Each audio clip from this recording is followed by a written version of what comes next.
What are these YouTubers running from?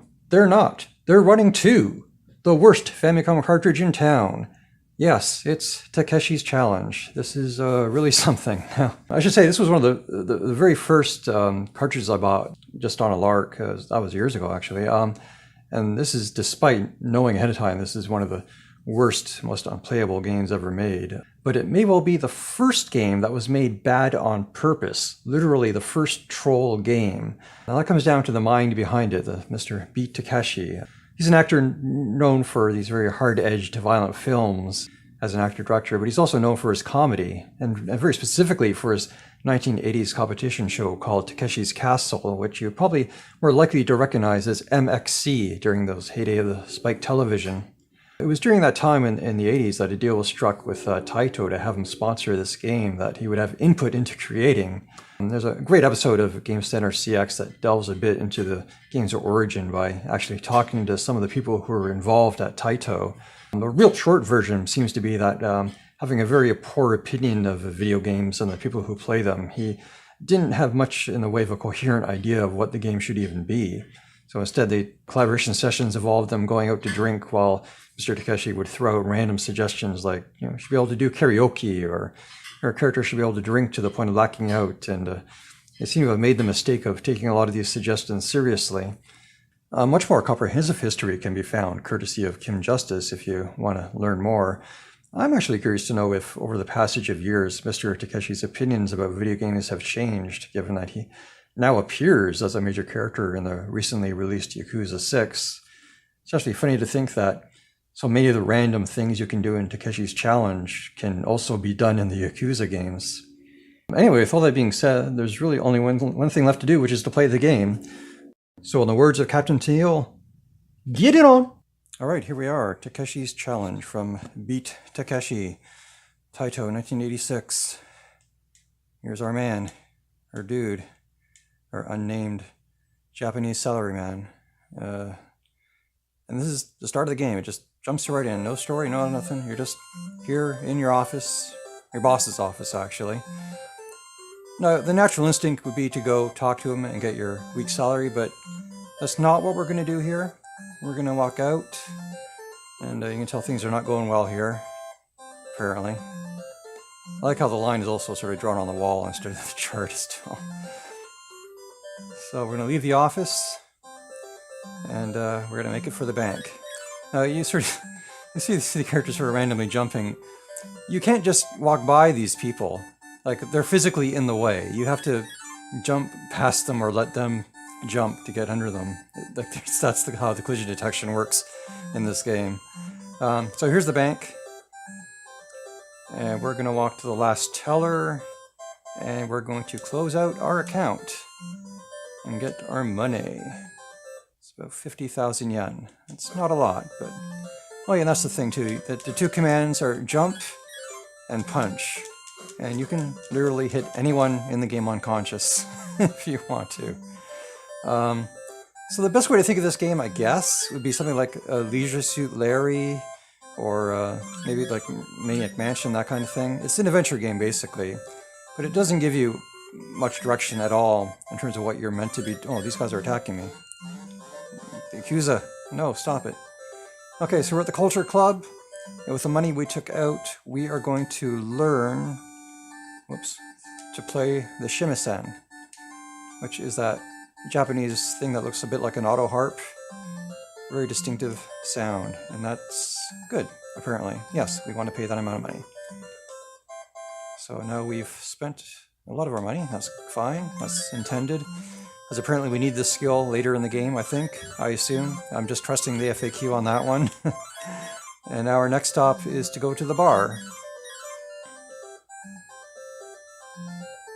Heading to the bar. Look at that walk animation, though. He's got literally he's got 2 frames of animation. Where one frame he's happy, next frame he's sad. Happy, sad, happy, sad, happy, sad.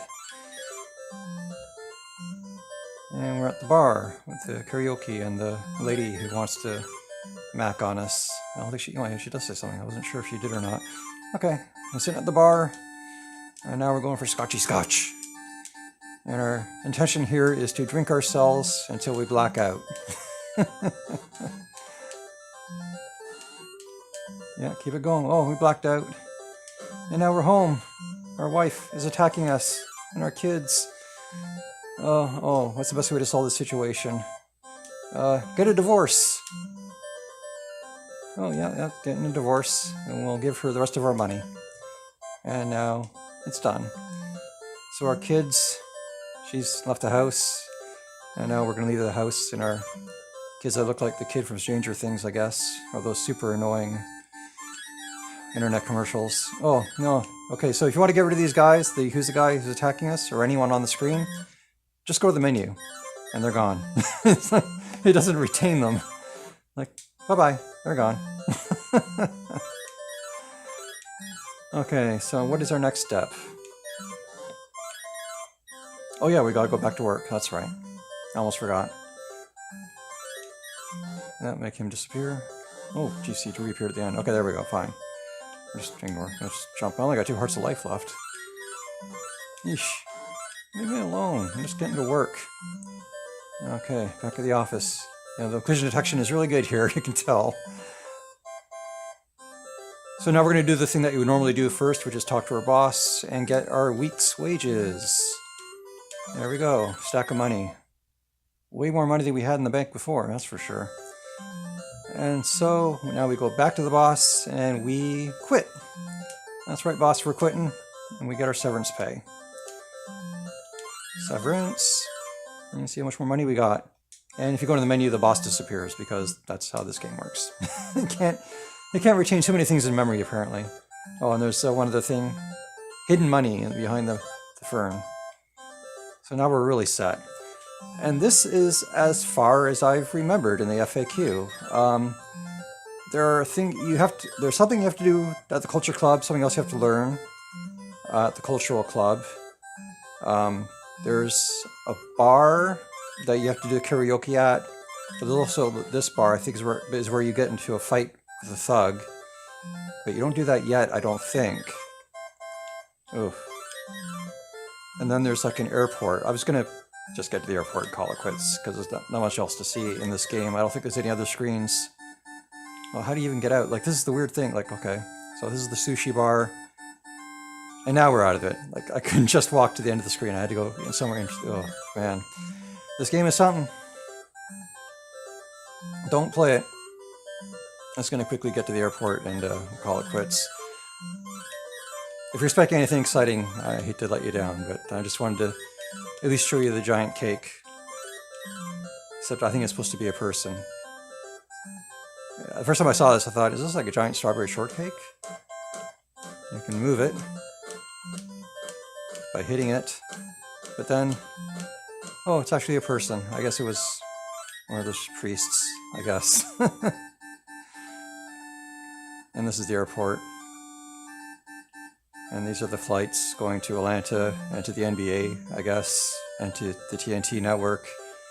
And I can't go to this next screen for some reason. And that's it. Well, I'm going to call it quits here. This is a weird game. It's not a good game. In fact, it's so pointless to, like, you talk about learning the steps in the FAQ.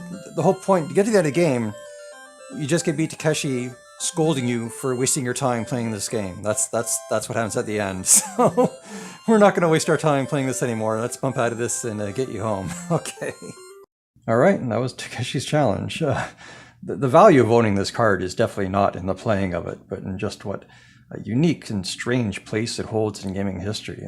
The first video game to be made by someone who hated video games. It's literally a piece of Dadaist art.